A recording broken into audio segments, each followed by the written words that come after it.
여러분 안녕하십니까? 대한민국의 미래를 바꾸어 나갈 백인 인터뷰. 오늘은 대한민국의 공교육 부문에 대해서 좀 이야기를 이어가겠는데요. 우선 여러분 일단 이 장면을 한번 좀 보시죠.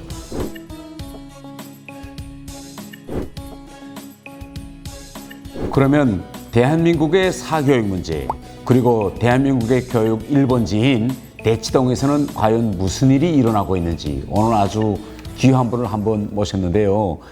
안녕하십니까? 안녕하십니까? 예, 자기소개 부탁드립니다. 네, 저는 역삼동에서 초등학교 3학년 자녀를 키우고 있는 주부입니다.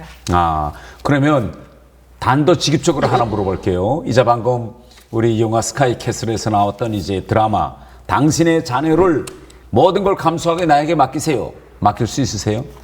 능력이 된다면은 저는 흔쾌히 수락하겠습니다. 이야, 정말 천만 뜻밖의 답변인데요.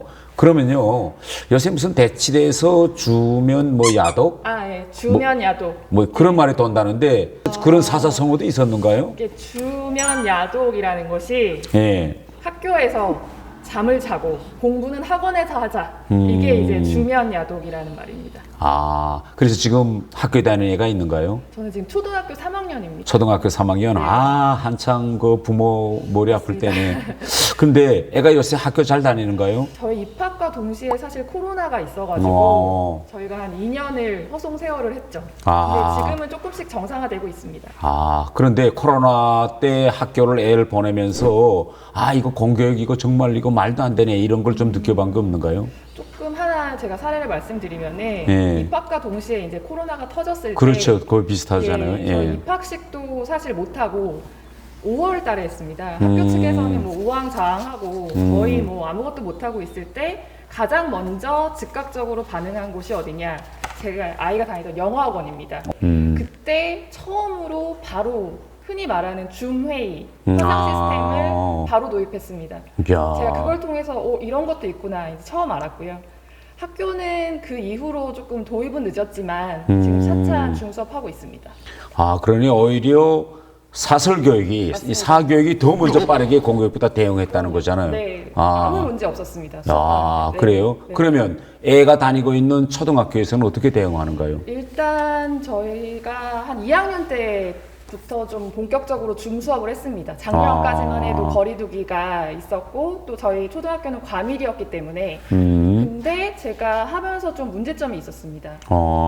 그 예컨대 뭐 줌 수업을 동시에 하다 보면은 뭐 수업이 끊어지거나 이런 기초적인 인프라 문제가 있더라고요. 그래서 대한민국의 IT 공학, 전 세계 IT 네. 패권국인데 그래서 공교육에서 그런 일이 일어난다고요? 그래서 제가 너무 이상해서 학교에 전화를 했고 교감 선생님하고 통화를 했습니다. 그랬더니 지금 이 와이파이 전체적인 이 통신 인프라를 보강하는 시스템이 아직 보강이 덜 됐다. 그래서 제가 아니 코로나가 1년이 지났고 지금 2년 차인데도 아직도 이러고 있느냐.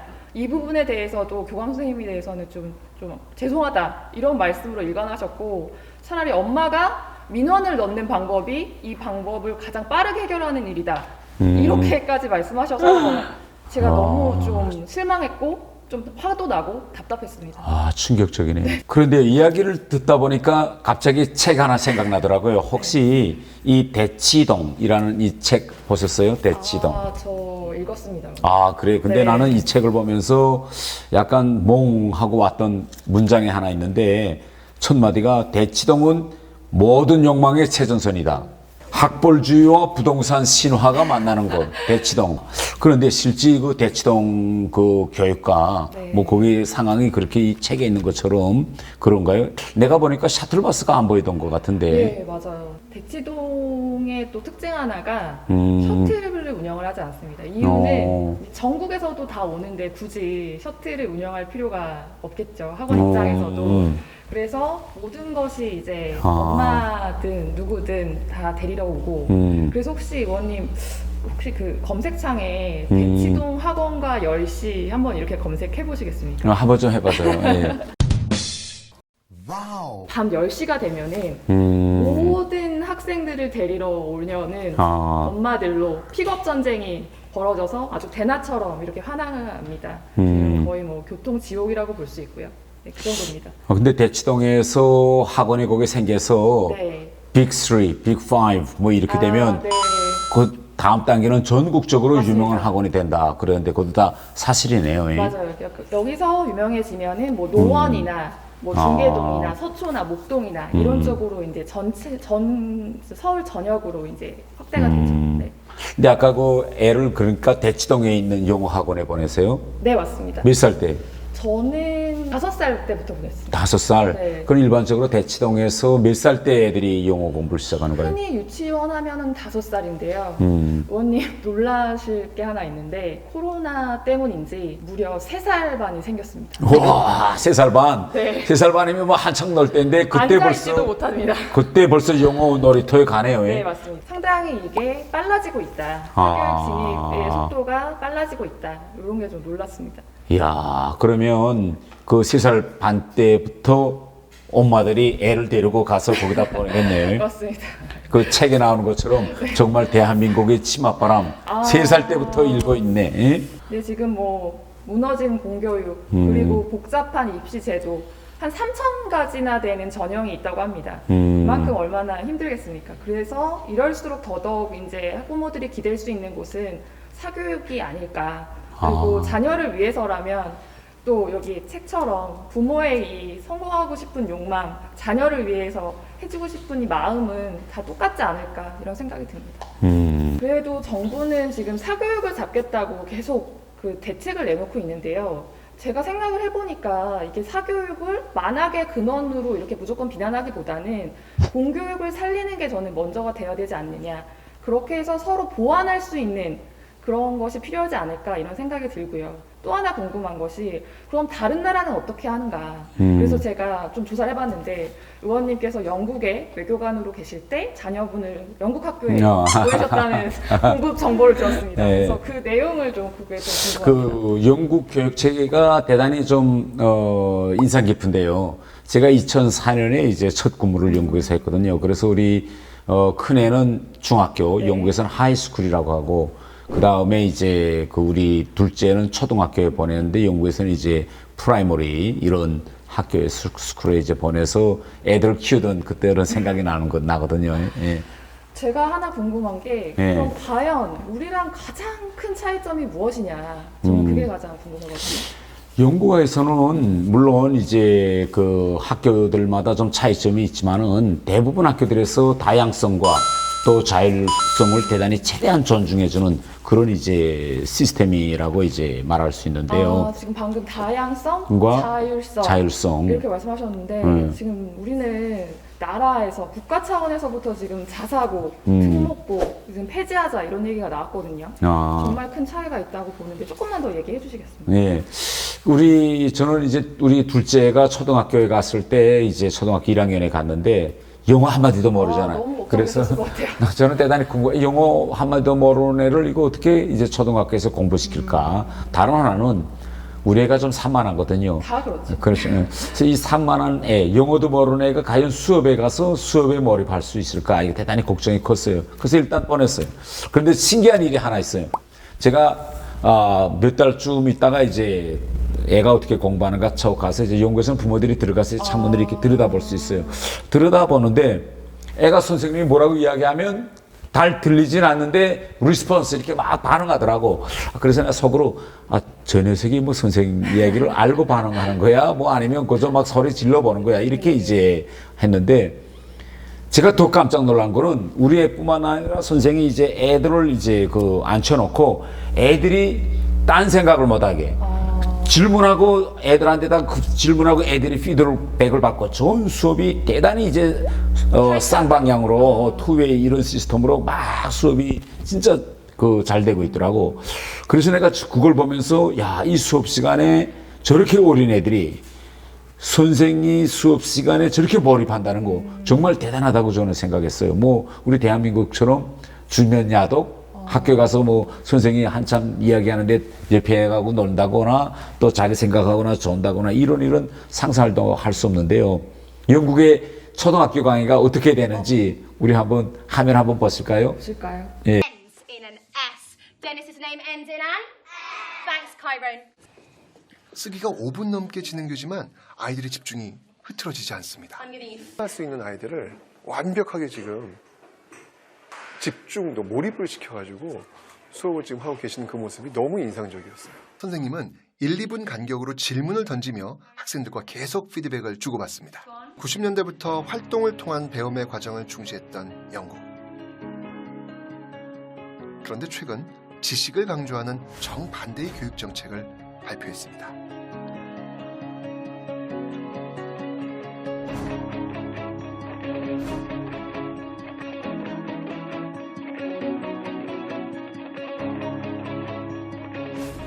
영국의 기초학력 미달 지역을 연구한 결과 오히려 경제적으로 하위 계층인 학생들이 심도 깊은 내용을 배우지 못해 교육 불평등이 더 커졌다는 것을 알게 됐습니다. Exceeded nearly everyone's wildest expectations. And free schools are disproportionately making a difference to the lives of disadvantaged pupils. 상당히 알차게 진행이 되네요. 예. 제가 봤을 때 뭐 딴짓을 한다거나 뭐 그렇죠. 돈다거나 이런 거는 뭐 생각도 못할 것 같습니다. 예.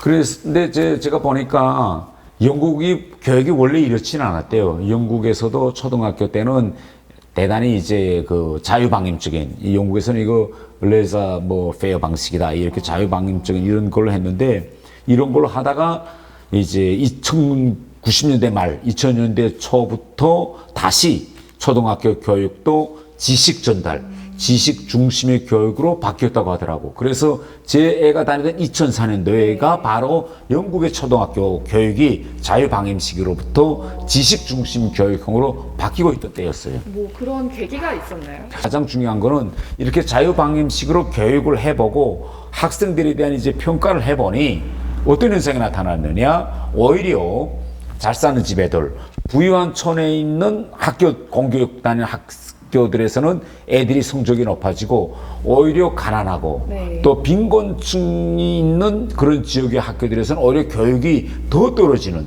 이런 걸 이제 학력 양극화가 학력 양극화가 더 심화된 거죠. 그래서 영국의 전문가들이 들여다본 데 의하면 이렇게 공교육에서 자유방임주의로 가니 어차피 이렇게 부유한 집, 또 상위권에 있는 애들은 학교에 올 때부터 무엇을 배워야 하는지 다 준비되어 있기 때문에 학교에 와서 어떤 일을 해야 하는지 아이들이 잘 알거든요. 그런데 이렇게 하위권에 있는 집 부모들이나 또 이런 애들 같은 경우는 학교에 와서 뭘 하는지 모르더니 학교에서 그저 놀다 가는 거예요. 아, 저희랑 너무 똑같네요. 그래서 이렇게 평등 교육을 하면 오히려 제일 피해보는 것은 하위권, 이런 가난한 집 애들이다. 이런 결과가 나와서 영국도 공교육이지만은 결국은 지식 전달, 지식 중심으로 변해야 되겠다라고 변화가 일어날 때 우리 애가 간 거죠.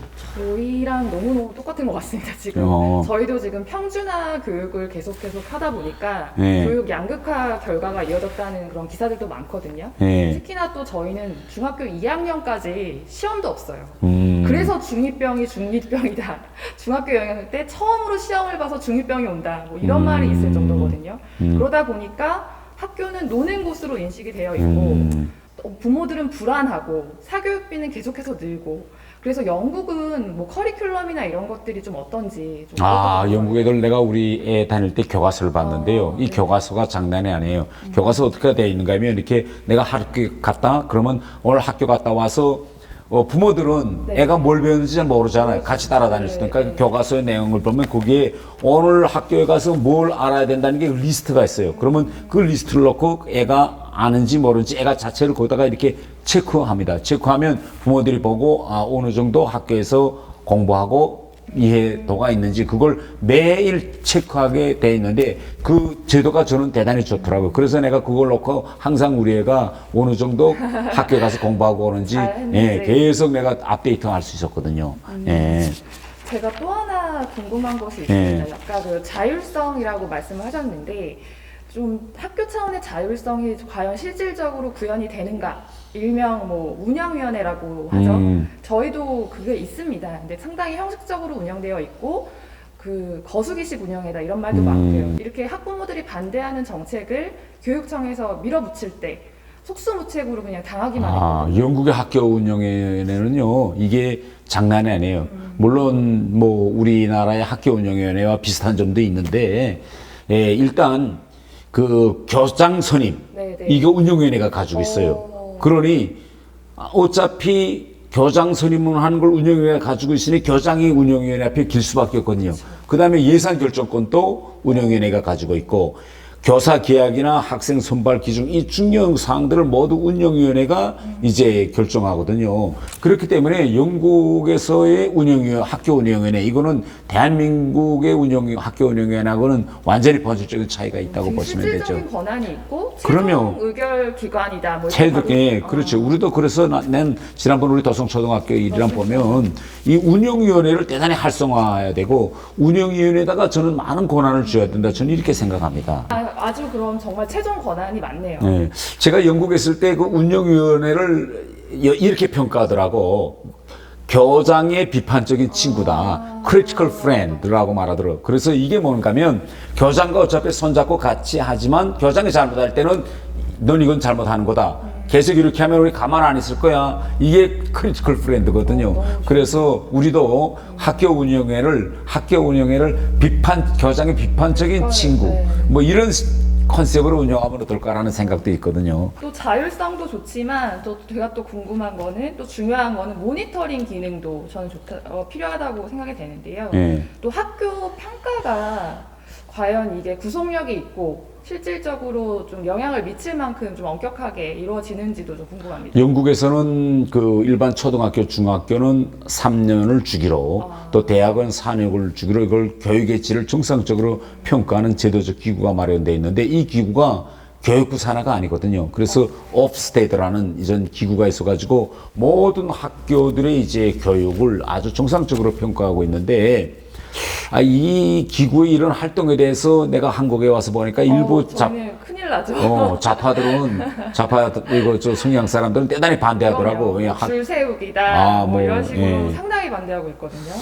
저는 오히려 영국처럼 이렇게 모든 학교들의 교육을 3년이면 3년, 4년이면 4년 주기로 평가하고, 못하는 이런 학교들은 그 ofsted라는 그런 기구에서 지적하고, 저는 이렇게 하는 것이 아주 좋은 시스템 같은데 왜 많은 사람들이 뭐 좋지 않다고 하는지 잘 이해가 안 돼요. 예. 그래서 저는 이런 그 좋은 제도가 있어서 영국에서도 결국은 공립 학교 간의 경쟁과 또 교육 수요자, 가령 예를 들면 학부모들, 학생들한테 다 선택권을 주거든요. 그래서 어느 학교에 갈 것이냐, 이걸 결국은 수요자가 이제 선택권을 주고 있는데, 일부 사람들은 그렇게 이렇게 하면 뭐 이거 시장 원리로 가는 거 아니냐, 뭐 이런 식으로 하는데, 저는 이렇게 평준화로 가는, 이렇게 똑같은 교육을 강요하는 이런 것이 바로 우리 공교육을 잠자는 교육으로 맞지 않느냐, 저는 이렇게 생각하거든요. 그래서 제가 얼마 전에 그 윤석열 당선인하고 우리 초선 의원들이 식사랑 같이 했는데, 제가 깜짝 놀란 거는 그 윤 당선인이 이 교육 분야에도 관심이 대단히 크더라고. 그러면서 그때 당선인이 강조한 것이 학교 차원의 그런 자율성, 다양성, 이걸 더 늘려야 된다, 이렇게 이제 말씀하시는. 저도 학부모로서 당선인께서 그렇게 말씀하셨다고 하니 일말의 기대를 한번 가져보겠습니다. 우리 한번 좀 기대해 봅시다. 윤석열 시대에 우리 대한민국의 공교육이, 잠자던 공교육이 잠에서 깨어날지, 우리 한번 지켜보겠습니다. 지켜보겠습니다. 여러분 감사합니다.